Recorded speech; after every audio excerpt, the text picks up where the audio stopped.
আসসালামু আলাইকুম সম্মানিত ভিউয়ার্স, কেমন আছেন? আমি মোহাম্মদ জাকারিয়া, চিকিৎসক, মোটিভেশন স্পিকার। আপনাদের মাঝে স্বাস্থ্য বিষয়ে আলোচনা নিয়ে আসলাম। বন্ধুরা, বিভিন্ন সময় বিভিন্ন ধরনের আলোচনা নিয়ে এসে আজকেও স্বাস্থ্য বিষয়ে আলোচনা।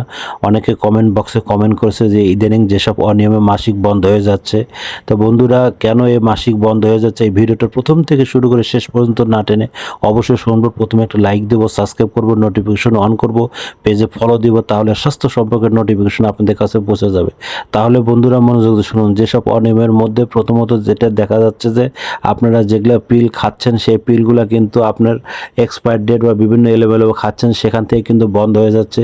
আর আরেকটা বিষয়, সেটা হচ্ছে যে আমরা কিন্তু বিভিন্ন ধরনের ইনজেকশন আছে, আমরা কিন্তু উল্টোপাল্টা বিভিন্ন নিয়মে নিচ্ছি, আমরা কিন্তু সেই নিয়মগুলো ফলো করতেছি না, সেখান থেকে কিন্তু বন্ধ হয়ে যাচ্ছে। আরেকটা বিষয়, সেটা হচ্ছে যে আমরা কিন্তু হিসাব অনুযায়ী চলি না, বিভিন্ন অনিয়মের জন্য কিন্তু এই জিনিসগুলো হয়। আমরা কিন্তু নিজেরা ডাক্তারি করে অনেকভাবে মাসিক বন্ধ করার চেষ্টা করি। বন্ধুরা, কোনোভাবে মাসিক বন্ধ করার চেষ্টা করবে না, এটা আল্লাহ পাকের প্রদত্ত। মাসিক বন্ধ থাকলে কিন্তু অনেক ধরনের ক্ষতিও হয়। আর বন্ধু, তারপরেও যদি এই ধরনের ব্যক্তিগত সমস্যা হয়, কোথাও যদি কোনোভাবে আপনাদের ক্লিয়ার হচ্ছে না, 1 মাস 2 মাস বা বিভিন্ন 3 মাস 4 মাস, আপনারা আমার 100 বছরের প্রতিষ্ঠানে আপনারা আমাদের এখানে যোগাযোগ করতে পারেন। তো বন্ধুরা, এতক্ষণ মনোযোগ সহকারে দেখার জন্য আপনাদের সবাইকে থ্যাংক ইউ, সবাইকে ধন্যবাদ।